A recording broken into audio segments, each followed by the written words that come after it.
looking at the data to say what has happened is the fastest way for you to figure out what's going to go forward. And I think a lot of CROs make or break their year when they set the annual plan. I've seen a lot of CROs sign up for an annual plan that says, well, the board wants 20% growth from us, so I'm just going to assign 20% more quota. I'm going to hire 20% more people, or I'm just going to put it on a piece of paper and hope that it works. But it's surprising how many people do that. Welcome to Revenue Insights. Every week, we'll be joined by revenue leaders from some of the most successful and highest growing companies. Together, we explore how they built their revenue teams, the journeys that they've been on, and the lessons they have learned along the way. Revenue Insights is brought to you by Ebster. We're a revenue intelligence platform designed to help revenue teams to build more pipeline, close more deals, and retain more customers.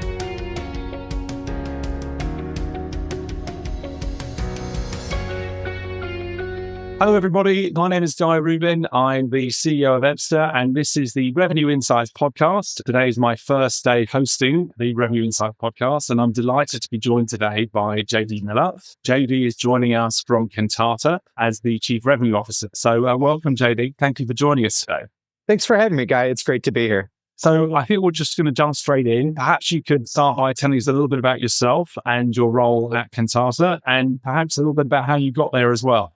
Yeah, absolutely. So I have worked in B2B technology sales for almost 25 years now, starting to date myself. I actually went to school expecting to be a lawyer, and after an internship in the Clinton White House, realized that that wasn't the path I wanted to go down. And so I wound up getting a PhD in organizational communication. And what do you do with a communication degree? Nobody knew. But the first sales job came calling at a small .com in the late 90s that ultimately became Vignette. They were a web content management tool that grew from, is employee number 26. We were acquired by Vignette. And 6 years later, we went public with a $9 billion valuation and 6,000 people. And so I spent the rest of my career really just trying to recapture that experience. So now I think Kantata is my sixth private equity-backed deal. I've grown through the ranks from sales engineer to individual contributor. I've been CRO and country president a couple of times. And then I also work with Five Arrows Capital Partners in London as their go-to-market advisor. So it means I get to talk to a whole lot of sales and marketing leaders at companies that they're invested in and think about how we get to be better salespeople and better go-to-market folks. Wow, what a journey. That's very exciting. So you've seen this cycle before and you've gone through it all, but are you finding the team these days are using any tools that are different, or is there a different go-to-market motion today with the latest AI and data available to you, or is it a lot of buzzwords and actually nothing's really changed? I think a lot's changed. So, with the PhD, I always believed, the social scientist in me says that data is always really helpful for us. And I grew up in kind of group decision-making research and how technology mediates that. We know there's a science of sales. And we know there's a science of how you get groups of people to evaluate products and make decisions and do different things like that. But I would say over the last 5-10 years or so, the amount of data that's available to sales leaders has just grown exponentially. So we used to have very basic things that we would ask sellers to report on, the character of their deals and the kinds of people they're working with.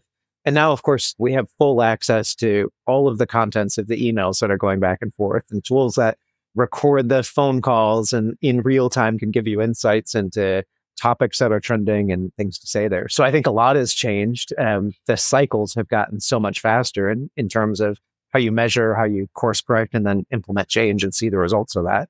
And I think that's going to continue for the foreseeable future. And do you see different levels of adoption across the different members of the sales team? I mean, can you tell us how big is the sales team that you're responsible for in the current business?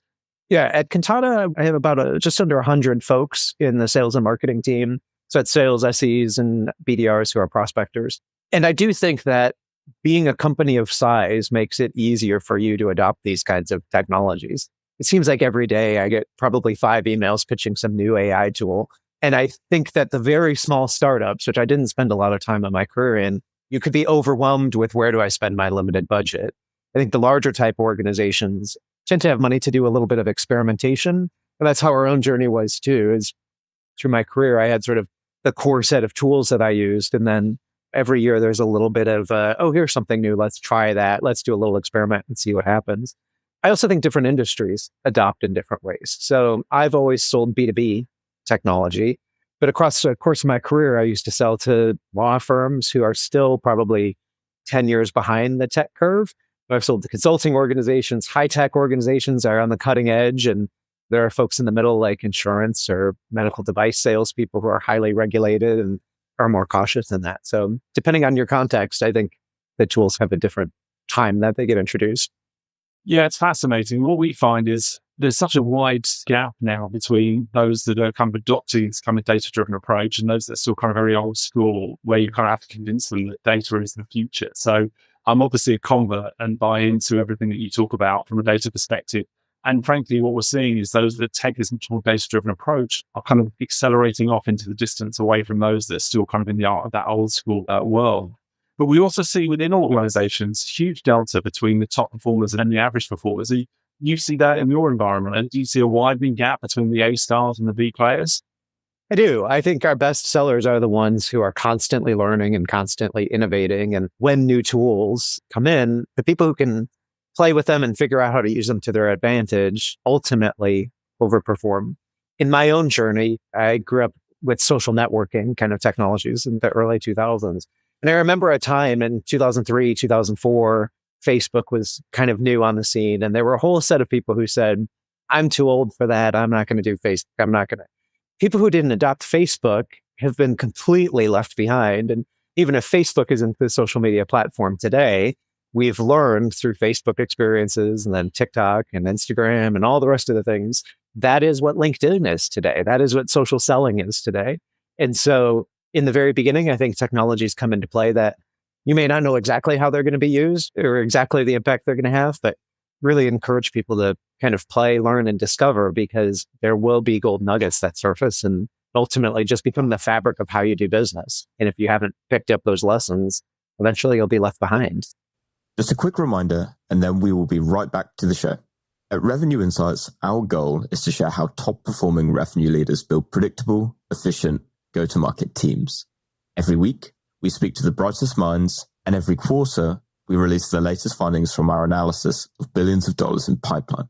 If you don't want to miss out, sign up to our newsletter at ebster.com/newsletter-sign up. That's ebster.com/newsletter-sign up. The link to make that a little bit easier for you will be in the show notes of this episode, wherever you're listening. See you there. I completely agree. I think what we see that the AI and the technology these days is able to take away a lot of the admin burden from the sales reps. And frankly, we're not very good at it anyway. And actually what we're able to do is use the AI to pick up that in response. But I still think, and what we're still seeing is certainly in B2B sales, relationships still driving revenue. Do you see that in your world as well? Do you still think there's a very much I had an interesting debate with someone just yesterday where they were talking about the death of the AI is going to take over. And so I think the opposite. I think we still live in a world where relationships drive revenue. And I think the AI can help and can assist and take away the admin burdens. But ultimately, it's still about humans buying from humans. What are your thoughts? I fall on your side of the debate there. This is actually one of my favorite dinner time debates to have. And of course, I have a perspective in this fight as someone who has a PhD in communication and works in sales. I suppose I'm incentivized to believe that relationships are always going to be best managed by people. But it's curious to me how new technology innovations completely transform different industries. And so the seller, I still believe that there's something really unique that can't be automated when you and I connect on a personal level. And that ultimately, I think businesses are made up of people who need to connect and engage. I would be more concerned if I was in a role that was something that can be truly automated. I look at my developer colleagues and I think about how much AI writes code. And I wonder, where's the secret sauce of people in code writing, which used to be a super highly skilled, really highly compensated role. But for me, I don't imagine that there's ever going to be a place where we just have companies that are AI, that an AI product is selling to an AI procurement company. And I guess people would just sit on the background and collect the cash. I'm not sure exactly how that would work, but constantly having employees think about what is the unique skill that I bring forward that no one else can do. And I think even outside of AI, that's a big way to grow your career in general. A lot of what I've done across my career has been bringing companies together. And at the time of merger, There are always people in an organization that say, at this company, I'm the expert in X, and I'm the only person who knows how to run this report. And so I'm not going to adopt any of the new processes. I'm going to pretend this merger didn't happen. I'm going to have job security because I'm the one who can press this button and do this thing. And I think those are the people who get their jobs automated away really quickly. But the people who say, I'm the only one in the company who knows how to do this thing, and now I'm going to teach you to do it so I don't have to do it anymore. And I'm going to spend my time solving the next big problem that only I am uniquely qualified to solve. I think that's the way to build a great career. I buy into that, absolutely. So let's start talking about what we're seeing, the attributes of those top performers within the business and what you're seeing out there. So if we take the sales cycle and think about the top of the funnel, are there any particular attributes you're seeing that the top performers are doing differently to the B and C players? For me, I think top performers are really about cutting through the noise with really measurable ROI conversations. When I first started selling in the 2000s, it was actually innovative when I learned how to do a mail merge into Outlook and send 100 emails at once. Today, everyone knows how to do that. And as a result, our inboxes are flooded with copy and paste sort of mail merged messages. And so every year I look at the data about how many touches did it take for us to get a prospect? And the numbers just increased. That it used to be, I call you twice and you're going to respond back. Well, last year it took us 17 touches to get a prospect's attention to show up for an interest in a sales call. The best sellers are the ones who are figuring out, one, how do I use technology to be in your face? Because probably 15 of those 17 messages are deleted before they're even read, or it's a banner ad that disappears off of LinkedIn. But in that moment, when I do have your attention, you've got to follow up with something really, really valuable to offer that's going to be attention grabbing. And so I think about my own inbox and sellers who are trying to get in touch with me. And I think every seller has learned that personalization is important. But I'm surprised at how many emails I get that just say, hi, JD, I see you're the CRO of Kantata, and therefore you should look at buying my product. A little bit better are the ones who've done some research and say, hi, JD, I saw you graduated from the University of Illinois, and go Illini, wasn't that a great basketball game? And now you should talk to me about buying my product. Still, though, the best are the ones, and the ones that really cut through are the ones who have learned something about me and my business and can say, JD, based on research, I see that you're running the merger of two companies, and it's been a US and a UK based company. And I bet you have this very unique problem that I know how to solve. And so I think the best reps are the ones who can, cut through the clutter with a really targeted message that's really about a real business pain people have, because that's going to develop trust and attention and get you to the next part of the conversation. Yeah, you're aware that we actually met at a 5 hours event where we were presenting the content from our B2B benchmark report, where we analyze 4.2 million opportunities. And we spent a lot of time looking at the top of the funnel. And what's really interesting is those top performers are building relationships in their community, in their ecosystem, with people that aren't even in the sales cycle yet, people that maybe won't enter a sales process for another 12 months, but they're building up that momentum. They're presenting themselves as this kind of expert advisor in the room.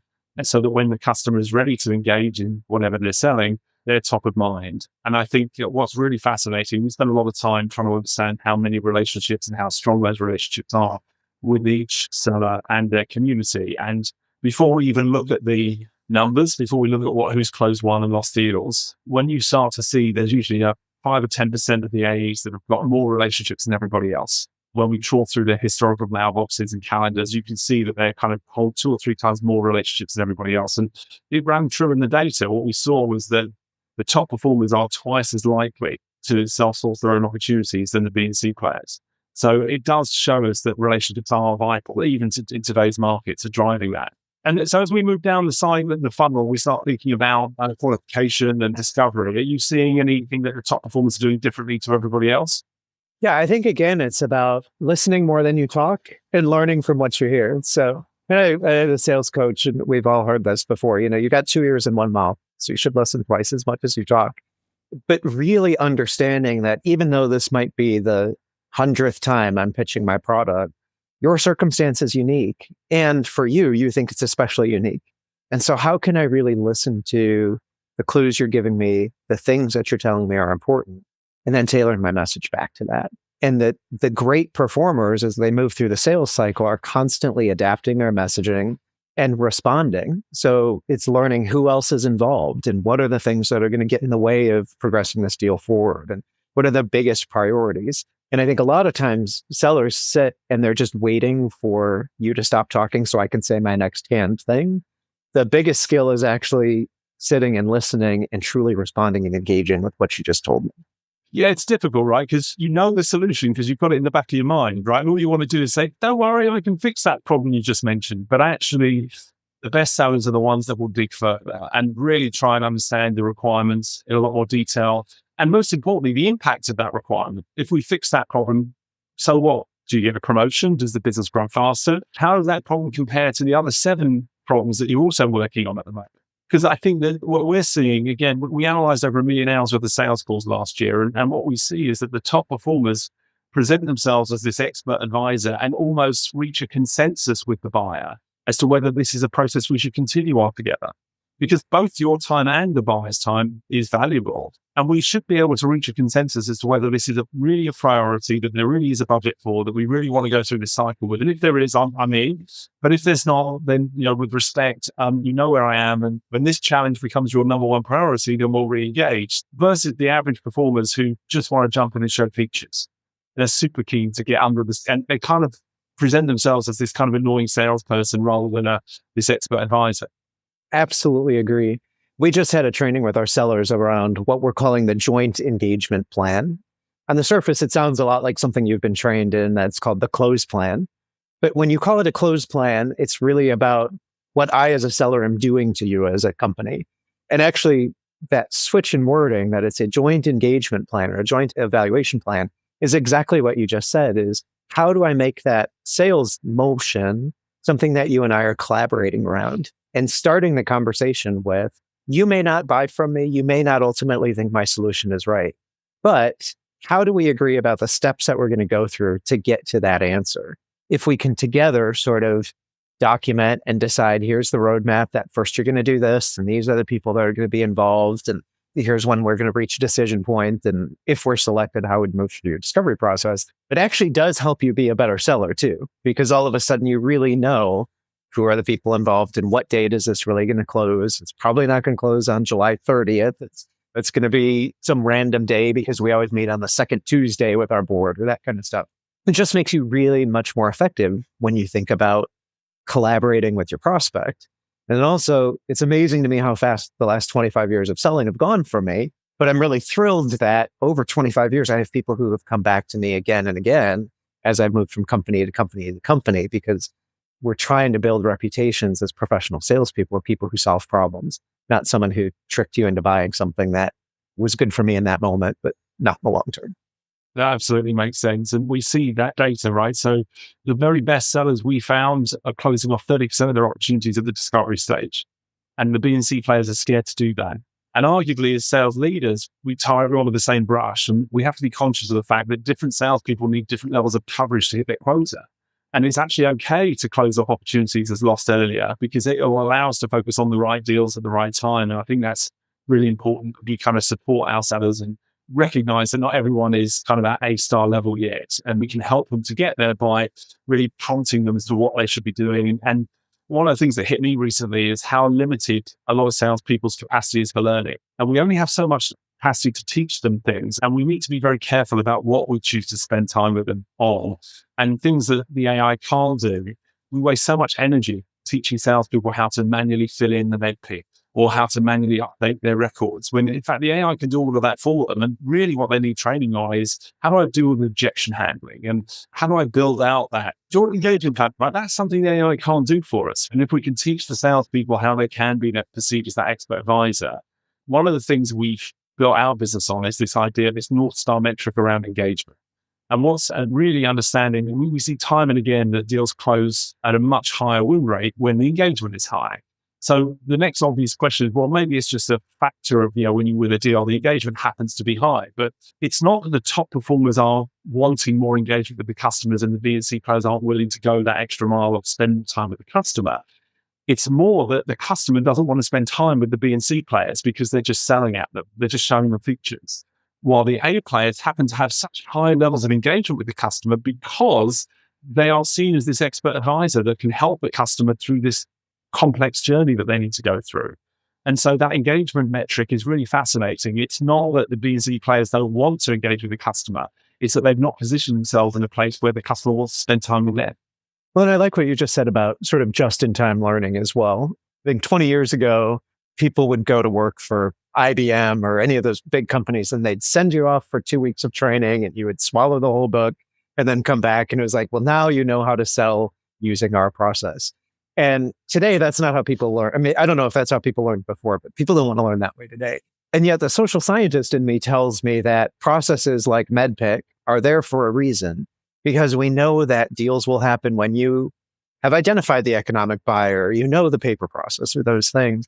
So the trick for me is, how do I get across all of my sellers and the thousands of interactions we're having and identify what are the skills that my sellers are missing today? So we've just migrated through a new call recording software that transcribes and records. We have 1.4 million sales calls recorded in our database. And now AI makes it really easy to kind of overlay MedPick on top and say, okay, in the last 90 days, how many of them were missing which piece of MedPick? Because that's the skill that I need to train on next. And then getting even more nuanced, fine, we've identified we've got to do training on getting the economic buyer to the table. Then you can look at what are the questions, what are the things that make us more likely to reach that person or less likely. So you can get really granular, targeted training on a person level that says, ask this question in this way, or ask this open-ended question, or whatever it is, and deliver that training for real-time results. So I think it's really exciting. No, I agree. And we've recently introduced those features as well. And it's amazing how you can process, you analyze, get so much insights from those call recordings from the past. And you can really laser focus some of the training, which is very exciting. One of the other questions I wanted to ask you about when you're running a sales team of 100 people is planning and really forecasting into the future, and how you've gone through that. Now you've done it a number of times over a number of years at a number of different businesses. Can you share with us the process that you go through the kind of towards the end of or the beginning of your financial year, and then how often you revisit those plans? Actually, this is one of my favorite topics to talk about. So as we're getting ready for this podcast, I'm also just finishing a book I'm calling it The CRO's Guide to Winning in Private Equity. And as I've been writing through the book, I realized the biggest chapter has been about annual planning. And it gets to this notion that you and I just talked about, which is the best predictor of future behavior is past behavior. And so looking at the data to say what has happened is the fastest way for you to figure out what's going to go forward. And I think a lot of CROs make or break their year when they set the annual plan. I've seen a lot of CROs sign up for an annual plan that says, well, the board wants 20% growth from us, so I'm just going to assign 20% more quota. I'm going to hire 20% more people, or I'm just going to put it on a piece of paper and hope that it works. But it's surprising how many people do that. And so for me, the annual planning process starts with this huge data analysis of like, what was the average deal cycle? How long did a typical deal take? What was the average deal size? Team by team or seller by seller, what was their win rate? And what does turnover look like in those teams? And so let's just fast forward a year. If nothing changes based on the leads we generate, how many people are going to leave, how long is it going to take for the next person to come up to speed and reach that level of productivity, and what's their average deal going to be? And that can give you a really clear forecast of what next year looks like. And of course, your PE investor then will say, yes, but I need 20% growth and you've only gotten me 8% of it or 12% of it. But that's really when the fun part comes in, if you've got to start deciding, okay, so what are the bets we're going to make? Am I going to buy a tool like yours? Am I going to do a sales training? Am I going to shift my marketing message upstream and try and get 10% bigger deals or things like that? But you've got to build all of those into the plan as explicit assumptions. Then month by month, you can look at, I made these bets under the assumption this was going to happen. Is it or isn't it? And then be able to course correct on that. And I think when we do that, it makes us run better businesses, but it also gives you a lot of credibility to be able to stand up in front of your individual seller and not just say, I gave you this quota, good luck with it, but actually give them a roadmap to success that said, I built a plan that said, based in the past, here's what you were able to accomplish. This year, you'll make your number if you can get 3 deals of this size and 2 deals of this size and 1 of that size. And the roadmap to get there is this many calls, this many things. Look at your territory. Here's where there are 100 of those potential opportunities. You only need to get 3 of that, all of that kind of stuff, so that we're not running our teams based on hope, but we actually have a real plan grounded in reality. Just a quick reminder, and then we will be right back to the show. At Revenue Insights, our goal is to share how top-performing revenue leaders build predictable, efficient, go-to-market teams. Every week, we speak to the brightest minds, and every quarter, we release the latest findings from our analysis of billions of dollars in pipeline. If you don't want to miss out, sign up to our newsletter at ebster.com/newsletter-sign up. That's ebster.com/newsletter-sign up. The link to make that a little bit easier for you will be in the show notes of this episode, wherever you're listening. See you there. So how did you do? When was your year end and how close were you at the beginning? Yeah. So last year was the end of my first year at Kantata. And one of the hallmarks that I think of the leadership I've had in lots of teams is we always deliver the plan that we commit to. And I may show up at a board meeting sometime and say, I can't reach what we want to do. And here's why. But let's decide that in the beginning of the year and adapt so that ultimately we're going to get where we want to go. There's a really scary statistic that the typical head of sales lasts in seat 18 months, and then they turn over the head of sales, at least in tech companies. And I don't think that those CROs and those VPs are losing their jobs because they didn't hit the number. It's because they didn't predict that they were not going to hit the number. And so I've always outlived that 18-month tenure because I've been able to ground it in reality, ground it in data, say, here's what's going to happen. Here's what is happening. Whether we like it or not, now we can engage in a discussion about what to do about it instead of just having board meeting after board meeting saying, we're missing, we don't know why, and I don't have a plan that's going to help us get out of the hole we're in. And how often do you revisit the plan? I really believe in inspect what you expect. And so I'm looking at the plan weekly, monthly, quarterly, annually. So on a quarterly basis, of course, we're always having a board meeting where we're looking at how did the last quarter finish compared to where we want it to be. Most PE firms I've worked with also, we're having a monthly review of how did this particular month compare to what we expected. But that's the output. That's after all the work is done. And so my teams are always really focused on what are the leading indicators. We don't have to wait till the end of the month to know, are we going to hit the number or not? Because we know our typical deal cycle is 4 months long for our mid-market teams, 6 months long for our enterprise teams. And so 6 months ago, we knew, did we create enough pipeline? Did we do the right things that are going to get us there? And so I have a great sales ops team that produces, we call it the weekly flash report. That's lead gen and deal velocity stuff that says, according to the plan, if we're going to hit this number, we need to have developed this much pipeline on these particular week by week by week. We need to have seen this kind of progression happening. And so did we achieve this week's numbers that are ultimately going to feed an outcome months into the future? And if not, then let's dive into the tapes and let's ask the AI, like, how do we course correct, or what's the skill that's missing that's going to make that different for us? That makes a lot of sense. And then when you're thinking about the next year, when do you start that planning exercise, or is it just an ongoing process, or is there a kind of 2 or 3 months before, are you kind of taking some time out to kind of think about the year ahead? I like to start the full year annual plan towards the end of the third quarter so that we have a sense of how things are going this year. We have a sense of the strategies that are working or not. We spend the third quarter kind of building the plan, looking forward. We're presenting it and discussing it with the board through the fourth quarter.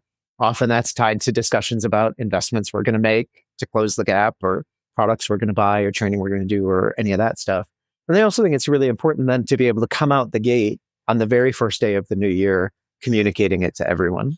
I hate sales organizations that have sellers that didn't get their quota until February, or they don't know what their comp plan is. So I like on the very first day to be able to look every seller in the eye and say, here's the expectation. Here's how we think you get there. This is the territory. Here's your commission, rules of engagement, all the rules we're going to play by, and go off and go. I don't like to do it a day earlier because I don't want people to game the system and say, oh, this deal, it'll be better under next year's terms and I'll wait. But having it all lined up in those last weeks of the fourth quarter so you can press send on it at the start of the first day is my nirvana. Salespeople sandbagging? I don't think that's a thing anymore, surely. You spoke earlier about some of the latest AI technology that you're quite excited about, the way that call recordings and transcripts can be used to pre-populate things like NetPick in Salesforce. Are there any other technologies or projects that you've got coming up that are really exciting you at the moment? Yes, I'm really actually getting excited about another data analysis product, which is understanding our target markets better. It's a curious time for us. We sell solutions for professional services organizations, so consulting organizations. And there's a lot of discussion in that space right now of, is the economy good or is the economy bad? You see the consumer spending data that says the economy's booming, but you see sentiment data that says people are very nervous about spending money and maybe we're headed into a recession. So we're doing a lot of work right now, really trying to understand the sentiment of our customers and our prospects. And again, I think AI is helpful here because today, different than ever before, we've got both structured and unstructured data that we can look at. And so you can look at all the typical kind of Wall Street data and earnings reports and all of that to get kind of quantitative data. But then you've got all this qualitative data around, what are people tweeting about and what are people writing about? Again, what are people saying on your calls that give you sort of an indication of how our prospects are feeling, what are the biggest problems they're trying to solve? And then that can inform for us new product development, it can inform messaging, it can inform M&A strategy. How do we fill gaps in different places? So I think that's, again, one of these projects that's never ending, but at this point in time has more possibility than I think I've ever seen in my career. Very good. Well, look, JD, thank you so much for sharing your insights with us. If the community want to reach out and ask you anything specifically, is there some way they can connect with you? Absolutely. So the best is my personal website, which is jdmillerphd.com, just JDMILLER PhD.com, or you'll find me on LinkedIn at LinkedIn/JDMillerPhD. Very good. Well, JD, thank you so much for sharing your insights and looking forward to spending some more time with you. And I'm sure our community will love the session we just run. So thanks again. I appreciate you coming onto the podcast. Absolutely, Guy. Thanks for having me. Thanks for listening to Revenue Insights.